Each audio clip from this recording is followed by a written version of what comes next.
The other day I shared a quick boomerang video of the seeds that I had indulged in. Is that the best way to describe it? In Lidl, because they've got their new seed stocks in. Now, advanced caveat, I am a brand ambassador for Lidl, but I did use my own money. I shopped there anyway. I've not been requested to share this video or tell you anything to do with these seeds. These are the seeds that I buy and have bought over the last 6 or 7 years, certainly over the last 5 years. So I've got some favourite picks from this. I'm down 1 or 2 because the kids managed to spill water all over my seeds, so I'm a little bit annoyed about that. Cornflowers, and these I have bought because they make for lovely kind of bouquets or posies. They're great for gifts over the summer. Cucumbers, these are small cucumbers. They're like little pickling cucumbers. There we go, it's in focus now. These are great for kind of snacks. I love cucumbers. The kids aren't mad fans, but they are wonderfully sweet when you take them off of the vine straight away. They're not brilliant when you buy them in the supermarket. I love them when they're fresh, so I love growing them, and they're really prolific, so you will get loads from a vine. Loads of small little ones, which are really, really tasty. These are one of my favourite tomatoes to buy, money makers. They're really easy to grow. They're just a nice kind of consistent tomato to grow. If you're growing it on your windowsill, or if you're growing it in an allotment or a polytunnel, money makers are a great kind of standby. I try not to buy hybrid seeds. These aren't. You'll know hybrid seeds are hybrids because they will have an F1 after the name. So where possible, I try not to buy hybrids. Golden cress. Is it golden cress? Garden cress. You might remember growing this as a child. Oh, there we go. This is a great one to grow at home on the windowsill. You can eat the shoots when they're really small and peppery. You can let the leaves grow a little bit further, and they're great with kind of egg and cress. It's a nice summery treat. But actually, starting in the next couple of weeks, I'll probably start growing some of this on the windowsill. I could do with getting a fairly industrial sized package of these. Sweet William. This really, really reminds me of my Nana. This is a flower that she loved. They stay fresh for ages. Like, they stay fresh for weeks on end. They're a really great one to grow because once you dry them out, they'll keep their colour, and they're great for kind of dried flowers to keep you going over the winter. Radishes. These are our sacrificial lambs. We grow radishes around our beds, and I'll show you that over the next couple of weeks, but we grow radishes at the outside of the beds, and that's our sacrificial crop. So if we get to eat them, we get to eat them, but actually that's what the slugs eat before they get to the rest of our crop. So it's a good natural way of stopping the slugs from attacking your food. So I will have, and I bought a larger pack of radishes, with 3-pack in that one. And I will continue to buy radishes pretty much over the next couple of months. Pumpkin. This one is called Big Macs. The other one I think I normally buy is Giganticus, but I didn't see it this year. We will start growing that in the next couple of months.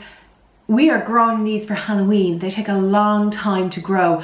So we need to get them started over the next couple of weeks, and then over the summer they will get big. We're trying to grow massive big pumpkins for carving, and also pumpkins are great for chicken dishes and for roasting over the winter, and they keep for ages if you have them in a cool, dry place. So pumpkins are a really good one to get started in March and then keep on going from there. Forget-me-not. It's just such a gorgeous colour, isn't it? That one is very easy to sow. Now, that won't sow until May, but I'm buying the seeds now because I'm buying a little bit, or a couple of seeds. I know this looks like a lot, but they actually don't cost all that much. I'm buying a couple of packs of seeds every week now over the next couple of weeks to minimise the cost to me, because if I was to buy them all at once, they'd cost me a bloody fortune. Mixed salad, I'll buy more of these. So there's 4 packs of mixed salad leaf. I will sow these successionally. I will cover off sowing successionally in another video, but I will buy an awful lot of these seeds. They will save me a fortune. If you think about how much a bag of mixed salad leaf costs you, I'll show you how you can save your money by growing your own. You don't need an allotment, you don't need a garden. You can grow your own on your own windowsill. Carrots. Does anybody grow carrots? These are a Nantes carrot. They're very consistent, but if you can see, they're on a tape. Carrot seed on a tape is wonderful. carrot seed is absolutely tiny, so growing your carrots in a line can be hard to get them started, and also when you're sowing your carrot seed it can be easy for it to get blown away, and it can be a bit of a hassle. So when you get carrot on a seed tape, it's a biodegradable seed tape, it's a wonderful way to get your carrots started. So these I have bought definitely for the last 5 years. They've been consistently good for us in our allotment. Now interestingly, in my father-in-law's allotment they don't go so well, so it'll be interesting to see how they do this year. I don't know if it's to do with the situation, the wind, the different type of soil. He needs to check his pH. Like there's lots of kind of different factors, so there must be a reason why they're going well for us and not going so well for him, but we'll take a look at that over the next couple of months. This is an anti-slug and snail plants flowering mix, and again it's the same idea. It's on a seed tape, so the seeds themselves are fairly small, but it's the same idea as I spoke to you about the radishes. This will also keep your seeds away, so it slugs away from your seedlings. So the idea is you sow these anti-slug or these sacrificial plants around where you're going to plant your actual crops, and that will stop or hopefully prevent the vast majority of slugs getting to the crops that you really want to grow. And if you get some nice flowers as a result, it's a bonus, you can cut them. Basil, and this is on seed disc. I always grow basil, particularly around my tomatoes. They're a great companion plant and they taste fabulous with tomatoes, and if you can get some really decent Irish cheese to go with, you've got the most wonderful dish any time of the day. And finally, I did have more carrots, but as I said, the kids spilt water on them, so I'm gonna have to buy more. Garden peas, I've got, oh, they're both the same. They're a Kelvedon Wonder. We always grow lots and lots of peas because we freeze them, we eat them like sweets.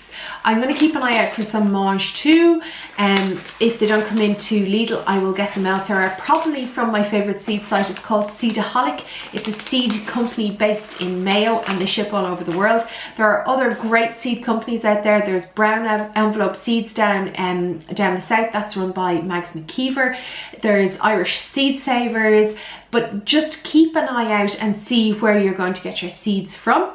And I will talk to you more about more specialist seeds in the coming weeks. So that's just a brief run through of what seeds I got in Lidl this week. Now let me just check and see how much they actually cost. How much did all these seeds cost? Well, they vary in price.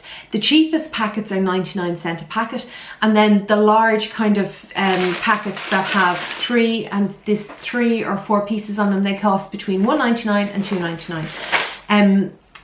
In the context of my weekly shop, that kind of pile there cost me about €20. So my weekly shop this week came to €104 plus change. So it wasn't too much to add on to my weekly shop this week. I still had enough money to buy all my food, and these seeds will keep us in fresh fruit and vegetables through the summer. So if you have any questions and you're wondering what are good starter vegetables or fruit to buy, all of those are very, very good starter crops to buy. They're easily accessible, they're in your local supermarket. You'll find seed ranges everywhere at this time of the year. My next step is that I have to go into my seed library and see what I still have there and see what I can make use of. Seeds are really, really best used fresh, but they will keep for up to 4 or 5 years if you keep them in the right conditions. So all I need to do now is I need to go into my seed library and see, kind of rotate my seeds, see what's still fresh and see what I can make the most of. So that'll be something I will go over in the next couple of weeks. If you have any questions at all about growing your own food, be sure to ask me and I will be back to you soon. Take care, bye.